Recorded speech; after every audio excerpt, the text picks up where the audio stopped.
বিসমিল্লাহির রহমানির রহিম। আসসালামু আলাইকুম এভরিওয়ান, সবাই কেমন আছেন? আশা করি অনেক ভালো আছেন। আজ আপনাদেরকে খুবই মজাদার একটা বড়া বা পাকোড়া তৈরি করে দেখাবো। সেটা হলো ফুলকপি মাছের ডিমের বড়া। আজকে সুস্বাদু এই ফুলকপি মাছের ডিমের বড়াটা এতটাই মজা হয়েছিল, গরম গরম ভাতের সাথে বা যে কোনো সস বা চাটনি সালাদ দিয়ে উপভোগ করতে পারেন।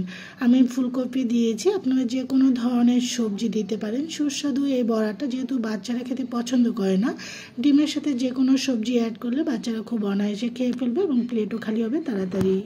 আমি আজকে পাঙ্গাস মাছের ডিম দিয়ে বানাবো। আপনারা যে কোনো মাছের ডিম দিয়ে কিন্তু সুস্বাদু এই বড়াটা বা পাকোড়াটা তৈরি করতে পারেন।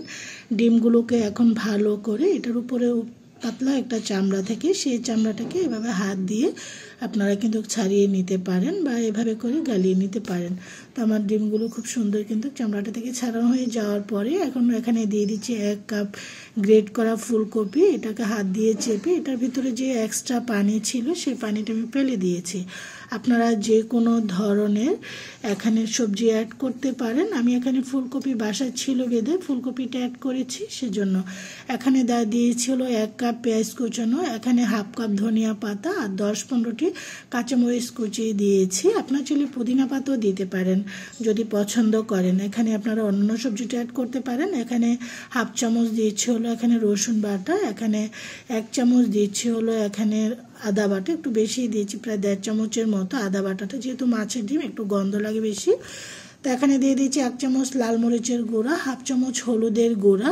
ঝালটা আসলে যে যেরকম খাবেন সেরকমভাবেই দিবেন। আর যেহেতু বড়া পাকোড়া বানাচ্ছি, বাচ্চারা কিন্তু একটু মোটামুটি এসব জিনিস একটু ঝাল খেয়ে থাকে। গরম মশলা অ্যাড করছি 1 টেবিল চামচ, স্বাদ অনুযায়ী লবণটা অ্যাড করছি। আর বাইন্ডিংয়ের জন্য এখানে যেন একটু মুচমুচে হয় আর কি, উপরেটা আর ভিতরটা সফট থাকে, আমি এখানে বেসন এবং চালের গুঁড়া মিক্স করে 3 টেবিল চামচ অ্যাড করেছি।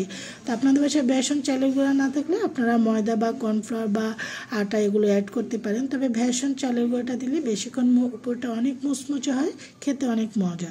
তবে না থাকলে কোনো সমস্যা নেই। এখন প্রত্যেকটা জিনিস আমি ভালো করে মেখে নিয়েছি। আসলে এই বড়াটা কিন্তু কোনো রকম লাগে না, এত কিছু লাগে না। এটা কিন্তু কেমনি খেতে এতটাই মজা, এটা খালি খালিও খেতে অনেক সুস্বাদু। গরম গরম লোভনীয় এই বড়াটা আপনারা বিকেলে চায়ের কিন্তু খেতে পারেন। বেশি করে বানিয়ে আপনারা ডিপ ফ্রিজে হালকা ফ্রাই করে যে কোনো এয়ারটাইট কন্টেনারে জিপ ব্যাগে রেখে দিবেন। যখনই মন চাইবে গরম তেলে দিয়ে ভেজে খাবেন। তো আমার সবগুলো মিক্সার যাওয়ার পর এভাবে করে বড়াগুলো বানিয়ে নিব।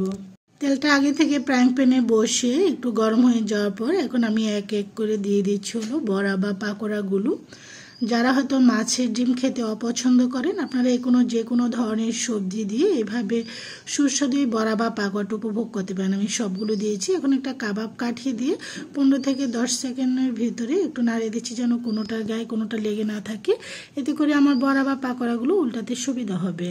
চলে এসেছি ফুলকপি মাছের ডিমের বড়াগুলো উল্টিয়ে নেওয়ার জন্য। আর ফ্লেভারটা আসলে এতটাই সুন্দর বের হচ্ছে, আমি একাই উপভোগ করছি। আপনাদেরকে ফেলে আপনাদের সবার দাওয়াত রইল, অবশ্যই আমার বাসায় আসবেন আপনারা সবাই। সবগুলো ফুলকপি মাছের ডিমের বড়াগুলো আমি উল্টিয়ে দিয়েছি। এই যে দেখুন কালারটা খুব সুন্দর এসেছে। আর কিছুক্ষণ ভেজে তারপর উঠিয়ে নিব। মাছের ডিমের ফুলকপি বড়াগুলো হয়ে গিয়েছে, এখন উঠিয়ে নিচ্ছি। তো আপনি প্লেটে রাখতে রাখতে দেখা গিয়েছে যে সব শেষ হয়ে যাচ্ছে, এতটাই সুস্বাদু হয়েছে আর বাচ্চারা খুব পছন্দও করেছে।